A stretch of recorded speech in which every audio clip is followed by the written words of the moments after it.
എന്തിനാണ് ഈ മാധ്യമങ്ങളും കോൺഗ്രസ് പാർട്ടിയും ഇതുപോലെ ഈ ഒരു വിഷയത്തെ പർവ്വതീകരിച്ചത് എന്നുള്ളതാണ്. അപ്പോൾ ഇവരുടെ പ്രശ്നം എന്ന് പറയപ്പെടുന്നത് കന്യാസ്ത്രീകൾ, ബഹുമാനരായിട്ടുള്ള കന്യാസ്ത്രീകൾ അറസ്റ്റിലായിപ്പെട്ട വിഷയമല്ല, മറിച്ച് BJP കേക്കും വീഞ്ഞുമായ അച്ഛന്മാരെ കാണുന്നു, അല്ലെങ്കിൽ പിതാക്കന്മാരെ കാണുന്നു, ക്രിസ്ത്യൻ സമൂഹത്തെ കാണുന്നു എന്നുള്ള വിഷയമാണ് കോൺഗ്രസിനെ സംബന്ധിച്ച്. അപ്പോൾ ഇവർക്ക് രാഷ്ട്രീയമാണ്. ഛത്തീസ്ഗഡിലുണ്ടായ ഒരു ചെറിയ വിഷയമാണ്. അതിനെന്തിനാണ് തെരുവിൽ ഇറങ്ങിയത്? അടുത്ത തവണ കേക്കുമായി പോകുമ്പോൾ നിങ്ങൾ ബിഷപ്പുമാരോട് അടക്കമുള്ളവരോട് കൂടി ചോദിക്കണം, ഇവിടുത്തെ സഭാ നേതൃത്വത്തോട് കൂടി ചോദിക്കണം. ഇതൊരു ചെറിയ വിഷയമല്ലേ, നിങ്ങൾ എന്തിനാണ് പ്രതിരോധിക്കാൻ ഇറങ്ങിയത്? ഇവിടെ ഇതിനകത്ത് നമ്മളൊരു കാര്യം കൃത്യമായിട്ട് മനസ്സിലാക്കുന്നത്, സ്വാഭാവികമായിട്ട് നടക്കുന്ന ഒരു വിഷയം അല്ലെങ്കിൽ ഒരു നിയമപരമായിട്ടുള്ള കാര്യത്തിൽ എടുത്തിട്ടുള്ള ഒരു കേസിൻ്റെ അടിസ്ഥാനത്തിൽ വന്നിട്ടുള്ള ഒരു വിഷയത്തിനകത്ത് ഇത് പർവ്വതീകരിക്കുന്ന ഒരു രാഷ്ട്രീയ നിലപാട് പ്രത്യേകിച്ച് കേരളത്തിനകത്ത് കോൺഗ്രസിൻ്റെ നേതൃത്വത്തിലും മാധ്യമങ്ങളുടെ നേതൃത്വത്തിലും കൃത്യമായിട്ടുള്ള ഒരു അജണ്ട സെറ്റ് ചെയ്ത് ഉണ്ടാക്കിയതിൻ്റെ പേരിലാണ് ഇത് വലിയൊരു വിഷയമായിട്ട് വരുന്നത്. 100% BJPയുടെ അഭിപ്രായം അതുതന്നെയാണ്, ഞാനത് പങ്കുവയ്ക്കുന്നു.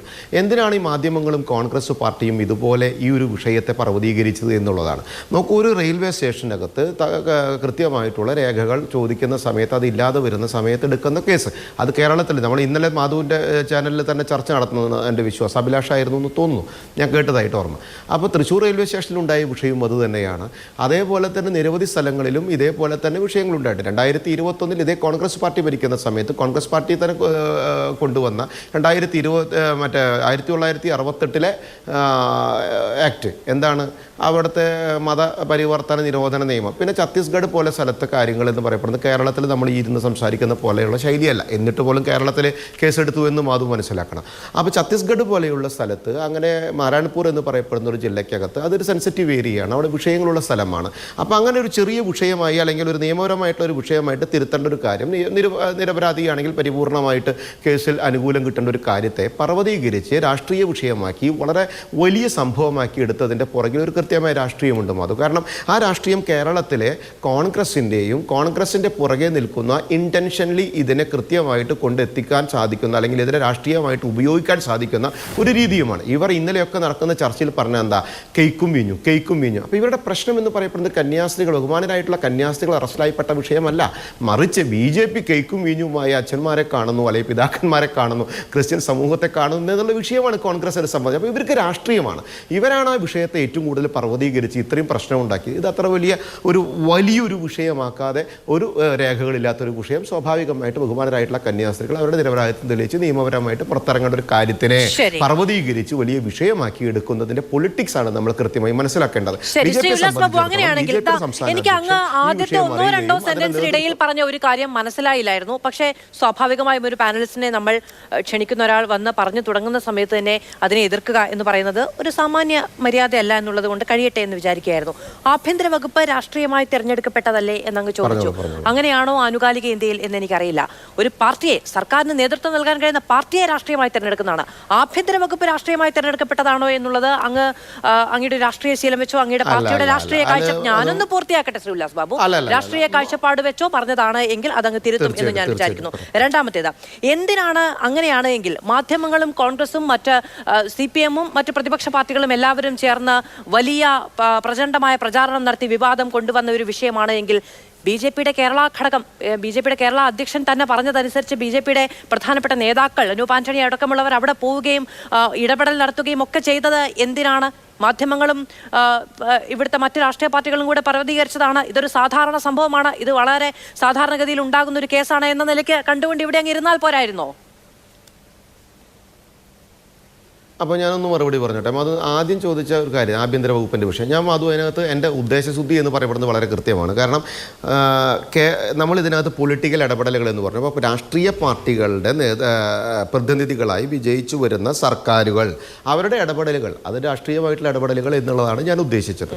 അപ്പോൾ സ്വാഭാവികമായിട്ട് അങ്ങനെ രാഷ്ട്രീയ പാർട്ടിയുടെ ഇടപെടലുകളും രാഷ്ട്രീയപരമായിട്ടുള്ള ഇടപെടലുകൾ ഉണ്ടാവുക എന്ന് പറയപ്പെടുന്നത് സർക്കാരിൻ്റെ ഇടപെടലുകൾ നമുക്കതിനെ കാണാം എന്നുള്ളത് ഞാൻ കൃത്യമാക്കുകയാണ്. രണ്ടാമത്തെ കാര്യം, എന്തിനാണ് BJP ഇടപെട്ടത് എന്ന് മാധു, ഇങ്ങനൊരു വിഷയമുണ്ടാകുമ്പോൾ കേരളത്തിലെ 2 ബഹുമാനരായിട്ടുള്ള കന്യാസ്ത്രീകളെ വിഷയത്തിൽ ഉണ്ട് എന്ന് പറയുമ്പോൾ സ്വാഭാവികമായിട്ട് ഇവിടുത്തെ കേരളത്തിലെ BJPയുടെ സംസ്ഥാന അധ്യക്ഷനും അതുമായി ബന്ധപ്പെട്ട എഫക്റ്റഡ് ആളുകളുമായി സംസാരിച്ചതിൻ്റെ അടിസ്ഥാനത്തിൽ BJPയുടെ നേതൃത്വത്തിലുള്ള സർക്കാർ ഛത്തീസ്ഗഡിൽ ഭരിക്കുമ്പോൾ BJP എന്ത് ചെയ്യും? BJPക്ക് ചെയ്യാവുന്ന സഹായം എന്ന് പറയപ്പെടുന്നത് ഇതിൽ നിരപരാധികളായ അല്ലെങ്കിൽ നിരപരാധിത്വമുണ്ട് എന്ന് കൃത്യമായി പറയുന്ന നമ്മുടെ ബഹുമാനരായിട്ടുള്ള കന്യാസ്ത്രീകൾക്ക് വേണ്ട സഹായങ്ങൾ ചെയ്യാൻ വേണ്ടി ഛത്തീസ്ഗഡ് സർക്കാരുമായി ബന്ധപ്പെട്ട് സംസാരിക്കുന്നതിനായി ഞങ്ങളുടെ നേതൃത്വത്തിലുള്ള ഞങ്ങളുടെ ജനറൽ സെക്രട്ടറിയെ ഞങ്ങൾ അങ്ങോട്ട് അയച്ചു. അത് സ്വാഭാവികമായിട്ട് ഏത് രാഷ്ട്രീയ പാർട്ടികളാണ് എങ്കിലും ഏത് സംവിധാനമാണെങ്കിലും ചെയ്യുന്ന ഒരു കാര്യമാണ്. ഞങ്ങളെ സംബന്ധിച്ചിടത്തോളം ഞങ്ങൾക്ക് ഇതിൽ മറച്ചു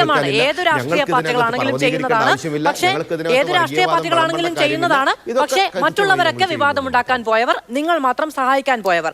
ഏത് രാഷ്ട്രീയ പാർട്ടികളും ചെയ്യുന്നതാണ് എന്ന് അങ്ങ് തന്നെ പറയുമ്പോൾ അങ്ങ് തന്നെയാണ് പറഞ്ഞത് എല്ലാ രാഷ്ട്രീയ പാർട്ടികളും ചെയ്യുന്നതാണ് എന്ന്. കോൺഗ്രസിന്റെ നേതൃത്വം ഞാൻ ചോദിക്കട്ടെ മധു, കോൺഗ്രസിന്റെ നേതൃത്വത്തിൽ ഛത്തീസ്ഗഡിലുള്ള കോൺഗ്രസ് നേതാക്കന്മാരുണ്ടല്ലോ, ഇവർ ആരെങ്കിലും ഇതേപോലെയുള്ള യുദ്ധങ്ങൾക്ക് ഇവിടെ നടത്തുന്ന യുദ്ധങ്ങൾക്ക് ഇറങ്ങി തിരിച്ചിട്ടുണ്ടോ? 2021 ഛത്തീസ്ഗഡിൽ ഇത്രയൊക്കെ വിഷയങ്ങൾ ഉണ്ടായ സമയത്ത് ഇതേപോലത്തെ ഒരു കേസ് സമാനമായിട്ടുള്ള 5 പള്ളിയിൽ അച്ഛന്മാരെ കൊണ്ട് അറസ്റ്റ് ചെയ്ത് 11 മാസത്തോളം ജയിലിലിട്ട സമയത്ത് ഇതേ കോൺഗ്രസ് പാർട്ടി ഒരു പ്രതിഷേധവും അവിടെ ഉണ്ടായില്ലല്ലോ. എന്താ കോൺഗ്രസ് പാർട്ടിയല്ലേ ഭരിച്ചിരുന്നത്?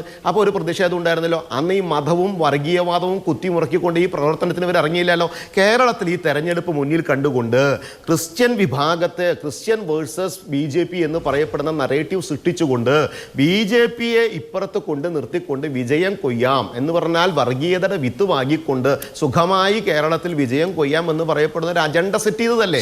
ഈ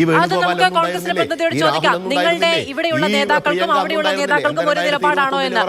അങ്ങനെയാണെങ്കിൽ ശ്രീ ഉല്ലാസ് ബാബു, കേരള BJP ഘടകത്തിന്റെ നേതാക്കൾക്കും ഛത്തീസ്ഗഡ് BJP ഘടകത്തിന്റെ നേതാക്കൾക്കും ഒരു നിലപാടാണോ? നിങ്ങളുടെ അവിടുത്തെ മുഖ്യമന്ത്രിക്ക് ആ നിലപാടായിരുന്നോ? ഇവിടുത്തെ രാജീവ് ചന്ദ്രശേഖറിന്റെ നിലപാടായിരുന്നോ നിങ്ങളുടെ ഛത്തീസ്ഗഡ് മുഖ്യമന്ത്രിക്ക്? രണ്ട് കാര്യങ്ങളാണ് മാധു. കേരളത്തിലെ സാഹചര്യങ്ങളും ഛത്തീസ്ഗഡിലെ സാഹചര്യങ്ങളും നമ്മൾ നോക്കണം. ഛത്തീസ്ഗഡിലെ അങ്ങാണ് പറയുന്നത് എന്നുള്ളതാണ്. അങ്ങ് പറയുന്ന കാര്യങ്ങൾക്കാണ് ഞാൻ ചോദിക്കുന്നത്. അപ്പൊ അങ്ങ് പറയുന്നു അത് നേരെ വിപരീതമാണ് എന്ന്. അങ്ങ് ആദ്യം പറഞ്ഞു എന്താണ് ഇത് മാധ്യമങ്ങൾ ഉണ്ടാക്കിയ വാർത്തയാണ്. ഞാൻ ചോദിക്കുന്നു അങ്ങനെയാണെങ്കിൽ നിങ്ങൾ എന്തിനാണ് പോയത്? അല്ല ഞാൻ പറയട്ടെ, അപ്പൊ നിങ്ങൾ എന്തിനാണ് പോയത്? അന്നേരം പറയുന്നു അല്ല അവിടെ ഒരു പ്രശ്നം ഉണ്ടായ ഞങ്ങൾ പോകണ്ടേ, എല്ലാ രാഷ്ട്രീയ പാർട്ടികളും പോകണ്ടേ. അതുപോലെ തന്നെ അതിനുശേഷം അപ്പൊ മറ്റുള്ളവരൊക്കെ വിവാദം ഉണ്ടാകാൻ പോകുന്നു എന്ന് പറയുന്നു. അങ്ങനെയാണെങ്കിൽ ഇവിടെയുള്ളവർ പോയതുപോലെ അവിടെയുള്ള കോൺഗ്രസിന്റെ നേതാക്കൾ ഇടപെടുന്നുണ്ടോ? അപ്പോൾ ഞാൻ തിരിച്ചു ചോദിക്കുന്നു, നിങ്ങളുടെ ഘടകത്തിനും അവിടുത്തെ 2 ഘടകങ്ങൾക്കും ഒരേ നിലപാടാണോ? അല്ല, അതിപ്പോ കേരളത്തിലെയും ഛത്തീസ്ഗഡിലെയും സാഹചര്യം രണ്ടല്ലേ? ഇതൊന്നും മറ്റുള്ളവർക്ക് ബാധകമല്ലേ? നിങ്ങൾക്ക് മാത്രം ബാധകമായതാണോ? വരുമ്പോഴേക്കും ആ വിഷയം മാധു നമ്മളൊരു ചർച്ചയല്ലേ, മാധു ഒരു വിഷയം ചോദിച്ചാൽ അതിന്റെ പറഞ്ഞ ആദ്യത്തെ വരി തുടങ്ങുമ്പോഴേക്കും മാധു അതിനകത്ത് ഇതാണ് ഞാൻ പറയാൻ ഉദ്ദേശിച്ചത് എന്ന് പറഞ്ഞിട്ട് മറുപടി പറയല്ലേ. മാധുവിനോട് ഞാനൊരു കാര്യം പറഞ്ഞു. ഛത്തീസ്ഗഡിലെ വിഷയത്തിൽ, അവിടെ അറസ്റ്റിലായ വിഷയത്തിൽ 3 കുട്ടികളും സഹോദരനും 2 കന്യാസ്ത്രീമാരും 3 കുട്ടികളെ ജോലിക്ക് കൊണ്ടുപോകാൻ എന്ന് പറഞ്ഞ് റെയിൽവേ സ്റ്റേഷനിൽ വന്ന സമയത്ത്, കൃത്യമായിട്ടുള്ള രേഖകളില്ലാതെ വന്ന സമയത്ത്, ആ രേഖകളെക്കുറിച്ച് ചോദിച്ച സമയത്ത് 2 പേരും പരസ്പര വിരുദ്ധമായിട്ടുള്ള കാര്യങ്ങൾ പറഞ്ഞതിൻ്റെ അടിസ്ഥാനത്തിൽ അവിടെ നിയമപരമായിട്ടുള്ള തീരുമാനമെടുക്കുന്നു.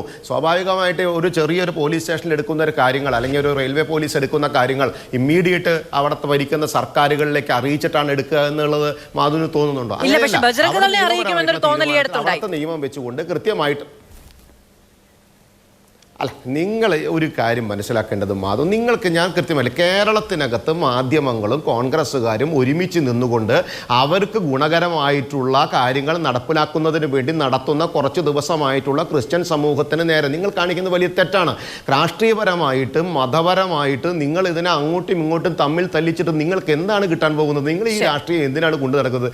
നിങ്ങൾ എന്തിനാണ് ഈ കോൺഗ്രസ് പാർട്ടിക്ക് സ്വറപാടുന്നതിന് വേണ്ടി മാധ്യമപ്രവർത്തകർ അധപതിച്ചു പോകുന്നത്? നിങ്ങൾ ഈ നുണപ്രചരണങ്ങളും ഈ തെറ്റായ കഥകളും ഈ അനാവശ്യമായിട്ടുള്ള പ്രചരണങ്ങളും ക്രിയേറ്റ് ചെയ്യുന്നതിൻ്റെ പിന്നിൽ അജണ്ട എന്താണ്? കോൺഗ്രസ് പാർട്ടിയുടെ കൃത്യമായിട്ടുള്ള അജണ്ട സെറ്റ് ചെയ്തുകൊണ്ട് മാധ്യമങ്ങളെ അത് മനസ്സിലാക്കിക്കൊണ്ട് മാധ്യമങ്ങളെ കൂടി കൂട്ടുപിടിച്ചുകൊണ്ട് നടത്തുന്ന പ്രവർത്തനമല്ലേ? ക്രിസ്ത്യൻ സമൂഹത്തിനെതിരായിട്ട് BJP വരുന്നു എന്ന് പറയപ്പെടുന്ന നറേറ്റീവ് സൃഷ്ടിക്കപ്പെടുന്നതിലെ കൃത്യമായ രാഷ്ട്രീയമില്ലേ? അതിനകത്ത് രാഷ്ട്രീയ താല്പര്യമില്ലേ? അതിനകത്ത് നുണപ്രചരണങ്ങളില്ലേ? നിങ്ങൾ എന്തിനാണ് ഛത്തീസ്ഗഡിലത്തെ ഈ വിഷയം, ഈ ഒരു ചെറിയമായിട്ടുള്ള വിഷയം, അവിടുത്തെ ഒരു നിയമപരമായിട്ടുള്ള വിഷയം, നിരപരാധിയായിട്ടുള്ള കൃത്യമായി കോടതിയിൽ നിന്ന് ഛത്തീസ്ഗഡിലുണ്ടായ ഒരു ചെറിയ വിഷയമാണ്. അതിനെന്തിനാണ് തെരുവിൽ ഇറങ്ങിയത് എന്ന് അടുത്ത തവണ കേക്കുമായി പോകുമ്പോൾ നിങ്ങൾ ബിഷപ്പുമാരോട് അടക്കമുള്ളവരോട് കൂടി ചോദിക്കണം, ഇവിടുത്തെ സഭാ നേതൃത്വത്തോട് കൂടി ചോദിക്കണം. ഇതൊരു ചെറിയ വിഷയമല്ലേ, നിങ്ങൾ എന്തിനാണ് പ്രതിരോധിക്കാൻ ഇറങ്ങിയതെന്ന്. കോൺഗ്രസ് പ്രതിഷേധത്തിൽ ഇറങ്ങുമ്പോൾ മാധ്യമങ്ങൾ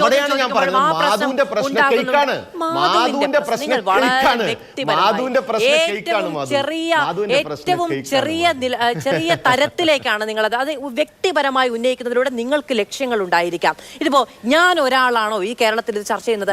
ഞാൻ ഒരാളാണോ ഈ കാര്യത്തിൽ ഒരു ചോദ്യം ചോദിക്കുന്നത്? എന്റെ ഒരു സ്ഥാപനം മാത്രമാണോ ഈ വിഷയത്തിൽ ചർച്ച ചെയ്യുന്നത്? അല്ലെങ്കിൽ രാഷ്ട്രീയ പാർട്ടികളും മാധ്യമപ്രവർത്തകരും മാത്രമാണോ ഈ വിഷയം മുന്നോട്ട് കൊണ്ടുപോകുന്നത്? സഭ, ഓരോ സഭാ നേതൃത്വവും അതിന്റെ ബിഷപ്പുമാരടക്കം വാ മൂടിക്കെട്ടി സമരത്തിനിറങ്ങിയ ഒരു വിഷയം കേവലം ഏതെങ്കിലും രാഷ്ട്രീയ പാർട്ടികളോ ചില മാധ്യമങ്ങളോ അല്ലെങ്കിൽ ഒരു അവതാരകയോ മാത്രം ഉന്നയിക്കുന്ന ഒരു വിഷയമാണെന്ന് ചുരുക്കി കാണിക്കുന്നതിലൂടെ അങ്ങ് എന്ത് നേടാനാണ് എന്ന് ഞാൻ അങ്ങയുടെ ഭാഷയിൽ അങ്ങോട്ട് തിരിച്ചു ചോദിക്കാൻ ആഗ്രഹിക്കുന്നു. അത് തെറ്റാണ് മാധു. അങ്ങയോടൊരു കാര്യം വളരെ കൃത്യമായി പറഞ്ഞോട്ടെ. മാധു എന്ന് പറയപ്പെടുന്ന ആങ്കറാണ് ഇന്നത്തെ ഈ ചർച്ച നയിക്കുന്നത് എന്നുള്ളത് കൊണ്ട് മാതൃഭൂമി എടുത്ത തീരുമാനം, അല്ലെങ്കിൽ മാധ്യമങ്ങൾ എന്ന് പറയപ്പെടുന്ന വിഭാഗത്തെടുത്ത തീരുമാനത്തെക്കുറിച്ച് എനിക്ക് ഇന്ന് ചർച്ച ചെയ്യാൻ സാധിക്കുക മാധുവെ മുന്നിൽ നിർത്തിക്കൊണ്ടാണ്. കാരണം ഇന്നത്തെ ചർച്ച നയിക്കുന്നത് മാധുവാണ്. ഇവിടെ 2022 തൃശ്ശൂരിൽ എടുത്ത കേസടക്കം കമ്മ്യൂണിസ്റ്റ് പാർട്ടി അധികാരത്തിലിരിക്കുമ്പോൾ 370 അന്നത്തെ IPC 370 പ്രകാരം കേസെടുത്തപ്പോൾ ആ കേസിൽ നിരുപാധികം വിചാരണ കൂടാതെ വിട്ടയച്ചപ്പോൾ അവിടുത്തെ ഉദ്യോഗസ്ഥർക്കെതിരെ തീരുമാനമെടുക്കാൻ ഈ കമ്മ്യൂണിസ്റ്റ് പാർട്ടി തയ്യാറായോ? ഈ കമ്മ്യൂണിസ്റ്റ് പാർട്ടി ഇവിടെ തീരുമാനമെടുത്ത സമയത്ത് ഈ പുകിലുകൾ നിങ്ങൾ ഉണ്ടാക്കിയോ? ഇതേപോലെ തന്നെ 2021 5 പള്ളിയിലച്ചന്മാരെ നിങ്ങൾ ജയിലിൽ 11 മാസം ഇതേ ഛത്തീസ്ഗഡിൽ പിടിച്ചിട്ട സമയത്ത് കോലാഹലങ്ങൾ ഉണ്ടാക്കിയോ? ഇതേ കോൺഗ്രസ് പാർട്ടി ഇവിടെ കോലാഹലങ്ങൾ ഉണ്ടാക്കിയോ? അപ്പൊ ഇവിടെ ഇന്നത്തെ ഒരു ചർച്ച കഴിച്ചിലാക്കണം എന്നുള്ള നിലയ്ക്ക് മാത്രമാണ് എങ്കിൽ അങ്ങേക്ക് എന്നോട് മാത്രമായ ചോദ്യങ്ങൾ കൊണ്ട് ഈ ചർച്ച ചുരുക്കാം. പക്ഷേ അങ്ങനെയല്ല. ദിവസങ്ങളായി, കഴിഞ്ഞ 5-6 ദിവസമായി കേരളം തന്നെ ചർച്ച ചെയ്യുന്ന വിവിധ രാഷ്ട്രീയ പാർട്ടികളും മാധ്യമ പ്രവർത്തകരും, എന്തിന് വിവിധ സഭകൾ തന്നെ തെരുവിലിറങ്ങിയ ഒരു വിഷയത്തെ അങ്ങനെ ചുരുക്കി കാണാൻ കഴിയില്ല എന്ന് ഞാൻ അങ്ങോട്ട് പറഞ്ഞോളൂ. ഞാൻ വരാം.